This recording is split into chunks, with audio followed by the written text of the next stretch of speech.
বাংলাদেশে এখন একটা নতুন ট্রেন্ড চলতেছে। বলেন কি? না, এটা কোনো ফ্যাশন না, এটা হচ্ছে তেল সংকট ট্রেন্ড। কর্মীরা যেভাবে নেতার পিছনে তেল মারছে, তাতে আগামী 2-4 বছরের তেল শেষ। আগে বাইকার একজন আরেকজনের সাথে দেখা হলে বলতো, ভাই কেমন আছেন। এখন দেখা হলে জিজ্ঞেস করে, ভাই তেল পাইছেন। আগে কোনো বাইকার রাস্তায় তেল শেষ হয়ে গেলে যে কোনো বাইকার এগিয়ে আসতো, মানে হয় বোতলে করে পাম্প থেকে তেল এনে দিত, নয়তো নিজের বাইক থেকে তেল দিত। কিন্তু এখন রাস্তায় কোনো বাইকার যে কোনো সমস্যায় পড়ুক না কেন, ভুলেও কোনো বাইকার আশেপাশে যায় না, 10 কিলো দূরে থাকে। এখন কেউ যদি বলে, ভাই একটু তেল দেন, তখন মনে হয় সে জীবনের সবচেয়ে বড় রিকোয়েস্ট করে ফেলছে। বর্তমানে দেশের অবস্থা এমন, তেল নাই কিন্তু তেলের দাম আছে, মানে জিনিসটা নাই কিন্তু তার ভ্যালু ফুল অন। সবচেয়ে বেশি বিপদে কারা জানেন?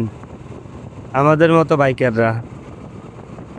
আগে যেখানে বাইকাররা বলতো চলো ভাই লং ড্রাইভে যাই, এখন বলে চলো ভাই ফার্ম পর্যন্ত যাই, দেখি তেল পাই কিনা।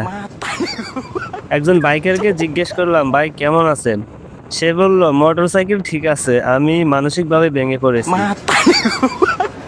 এখন অবস্থা এমন দাঁড়িয়েছে, বাইক স্টার্ট দেওয়ার আগে মানুষ দুবার ভাবে। বাস্তবতা হলো, আমরা সবসময় ভাবি বড় সমস্যা আসলে সামলাবো, কিন্তু যখন তেলের মতো ছোট একটা জিনিস কমে যায়, তখনই বুঝি এই ছোট জিনিসটাই কত বড়। কেউ কেউ এখন সাইকেল কিনে ফেলছে, কেউ আবার হাঁটা শুরু করছে, আর কেউ কেউ পুরাতন প্রেমিকাকে মেসেজ দিচ্ছে, তুমি কি এখনো পাশের বাসায় থাকো। তেলের এই পরিস্থিতি আমাদের একটা জিনিস শিখিয়েছে, জীবনে সব কিছুই সীমিত, তাই অপচয় না করে বুঝে ব্যবহার করতে হবে। কিন্তু তাও একটা কথা, বাংলাদেশি মানুষ কিন্তু সহজে হার মানে না। আজ তেল নাই, কাল ঠিক হয়ে যাবে। আজ বাইকাররা কষ্টে আছে, কাল আবার রাস্তায় গর্জে উঠবে। তাই চিন্তা না করে হাসি মুখে থাকুন, কারণ আমাদের দেশে সমস্যা আসে আর সাথে সাথে গবেষণাও আসে।